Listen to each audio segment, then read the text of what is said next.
Своеасабліва танчаць у вёсцы ласі і вальс, выконваючы яго ў гульнёвай форме, спалучаючы два варыянты – вальс з падманам і вальс з пацалункам.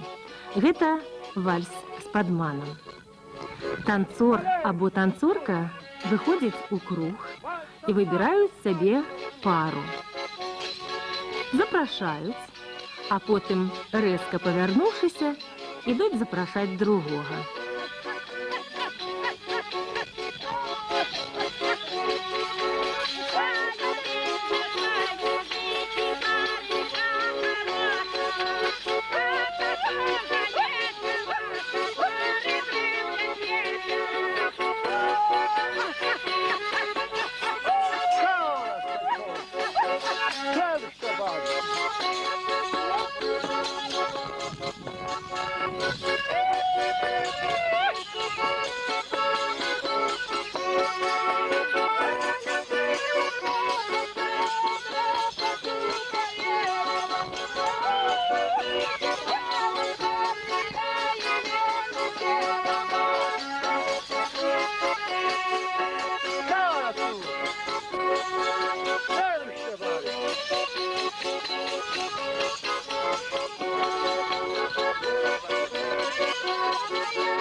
Вальс з пацалункам.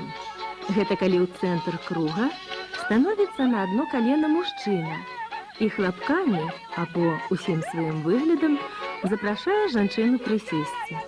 У той час, як партнёрша вальсуе вакол яго, потым прысядае і цалуе.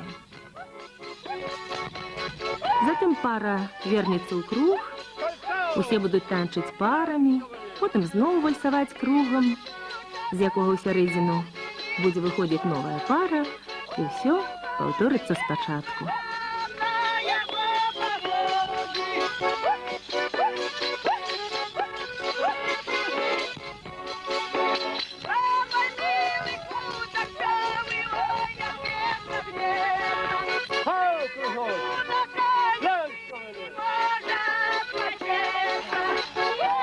Абодва вальсы танцуюць папераменна.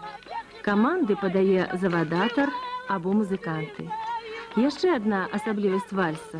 Як і полька, ён суправаджаецца прыпеўкамі. Для гэтага пакалення даўнейшыя танцы – гэта асалода душы, магчымасць праявіць свае творчыя здольнасці і выказаць сімпатыю або антыпатыю. Павесяліцца прыгожа і з карысцю для здароўя. Усім вядома, як трэніруюць танцы не толькі мышцы ног, рук, спіны, але і дыханне, асабліва, калі яны яшчэ суправаджаюцца спевамі.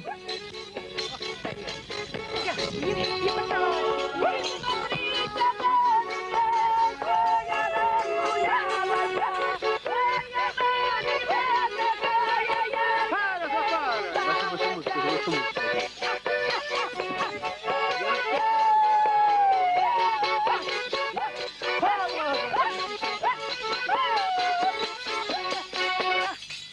Але даўней усё паспявалі, і моладзь улетку збіралася ледзь не кожны дзень. А ўжо восеньскімі ды зімовымі доўгімі вечарамі, асабліва каляднымі, грэх было не павесяліцца, не сустрэцца як за працай, так і на пагулянках. Усё гэта засталося ў маладосці гэтых людзей. Няўжо назаўсёды? Бо іх дзеці і ўнукі не перанялі ад іх гэтыя цудоўныя і адметныя танцы, шмат чаго са спадчыны дзядоў, а шкада.